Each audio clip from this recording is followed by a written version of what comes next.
Hi everyone, I hope your studying is going well and that this recording will help you make sure that you have the correct translations or at least have what I'm looking for your reading assignment. Let's start.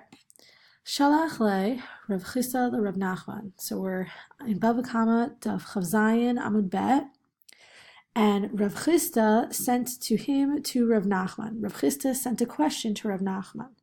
As we said in class, it makes sense that the Gemara phrased this as Rav Chisda sending a question to Rav Nachman, not just saying the question to Rav Nachman, because Rav Nachman lived in Nahardia, while Rav Chisda lived in Sura. And although they were both located in Bavel, they were not in the same exact Beit Midrash, so Rav Chisda needed to send word, or send messengers, or send a letter to Rav Nachman. So here's his question. Hare amru l'rechuva shalosh v'lebi'ita chamesh v'lesano karat shalosh esrei.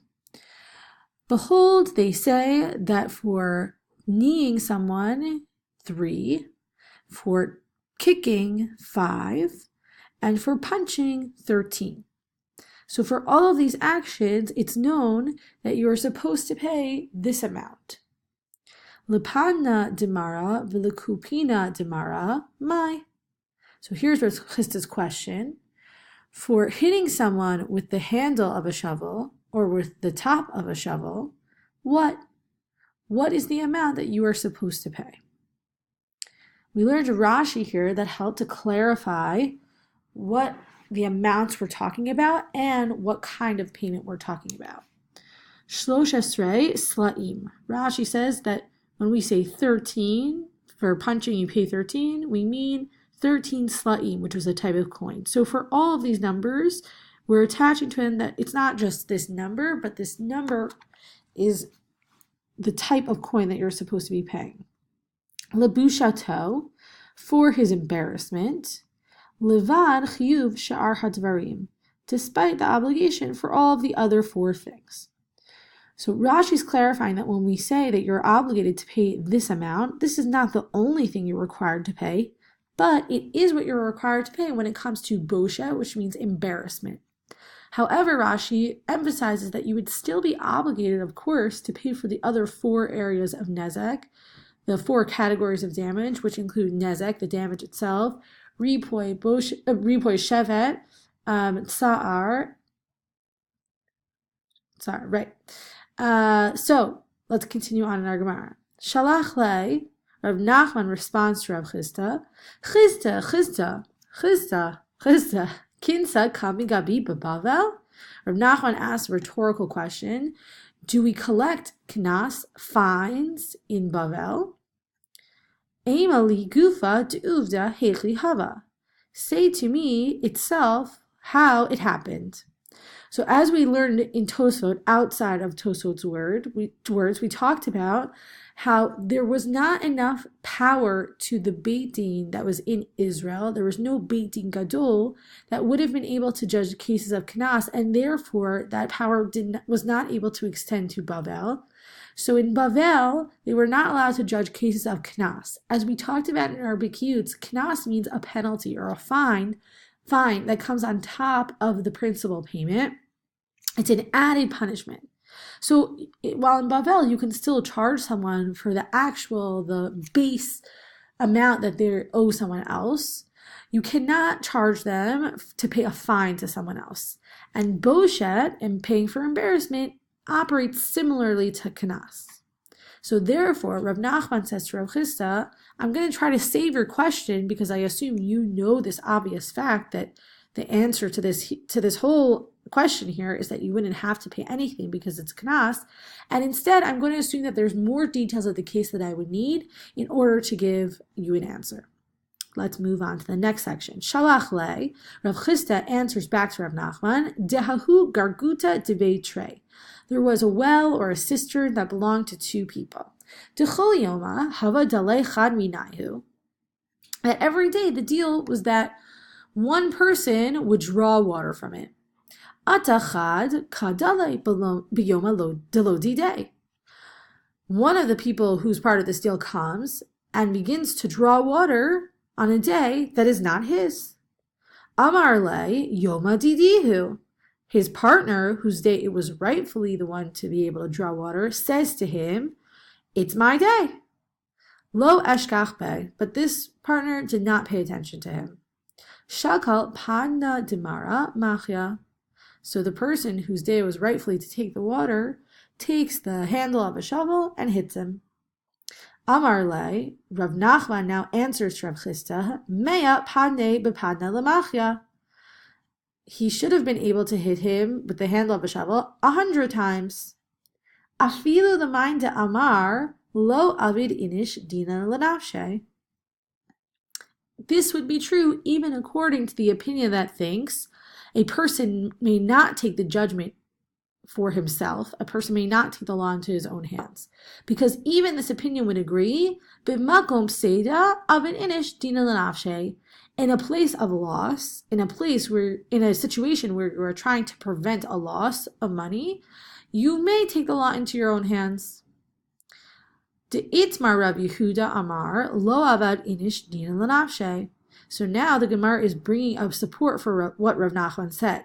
That not only does the opinion that thinks that you can always take the law into your own hands would say that here he could take the law into his own hands, but even the opinion that says usually you cannot take the law into your own hands, that opinion would agree too, because it's a makom seda, because there is loss. So the Gemara now brings a supporting quote. As it is said, Rav Yehuda says, you may not take the law into your own hands. Rav Nachman Amar, Avid inish dina lenafshe, but Rav Nachman says, you may take the law into your own hands. Heichad te'ika pseida kule alma lo plige de'avid inish dina lenafshe. Where there is loss, everyone does not argue, that a person may take the law into his own hands. Ki plige, where they do argue, where Rav Nachman and Rav Yehuda would disagree, heichad deleka pseida, is in a place where, or a situation where there is not any loss. Rav Yehuda Amar lo avid inish dina lenafshe dekevan deleka pseida lizil kame dayana. Rav Yehuda would say you may not take the law into your own hands, that since there is no loss, he should go in front of a court. Rav Nachman Amar avid inish dina lenafshe dekevan dibadin avid lo tarach. But Rav Nachman thinks that even if it's not to prevent a loss, you may take the law into your own hands, that since you're carrying out the judgment, you did what was right, technically right, lo tarach, you shouldn't have to bother, you shouldn't have to take on the burden of going all the way to court. So far, we've had Rav Chisda's question to Rav Nachman. We've had Rav Chisda clarify his case to Rav Nachman, and Rav Nachman responded that, of course, the person would be allowed to punish the other person who's taking his water. And now Rav Nachman has clarified that even the opposing opinion that says you may not take the law into your own hands, only you can take the law into your own hands to prevent a loss, even that opinion would agree with him in this particular case. So now the Gemara is going to discuss the actual machloket between Rav Nachman and Rav Yehuda. Who do we hold like? Mativ Rav Kahana. Rav Kahana brings as an attack.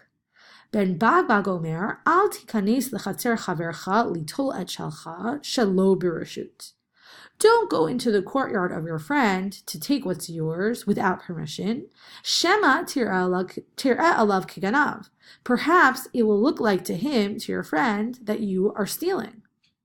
Ella shibor et shinav ve'amor lo sheli ani notel. Rather, you should break his teeth and say to him, I am taking what's mine. Rashi clarifies, what does it mean, Ella shibor et shinav, rather you should break his teeth, kilomar, as if to say, kach bechazaka, take your thing back with strength. Have an attitude or an air about you that I'm taking back what's mine. I'm not stealing it from you because it really is mine. Vikashel Rav Yehuda.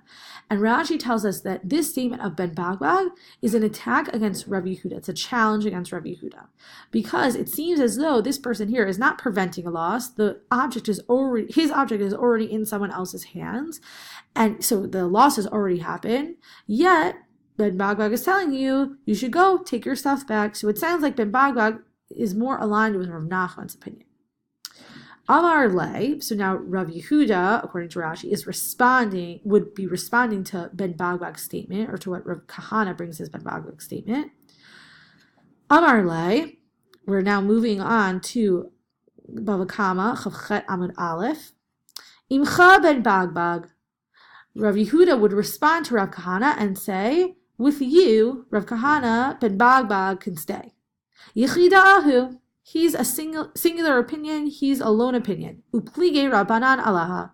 And our rabbis argue with him. So Rabbi Yehuda's response to Rav Kahana could just be, one way to respond to him could just be, you're right, Ben Bagbag argues against me, but he's just a lone opinion. I'm not worried about him because I have all the other rabbis on my side, aside from Rav Nachman. But Rabbi Yanai is going to take a different approach. Rabbi Yanai Amar, my shibor ekshinav. What does it mean when Ben Bagbag said that you should go and break his teeth? But Dean, you should break his teeth in court, in judgment. So really, Rabbi Yanai says, Ben Bagbag is a perfect support for Rabbi Yehuda. Ben Bagbag saying is that since the loss already happened, and you can't take the law into your own hands, you're going to have to break the person's teeth in court. But the Gemara does not like this interpretation of Ben Bagbag's statement. Ihachi, if so, va'amor lo, va'omrin lo mi ba'ilei.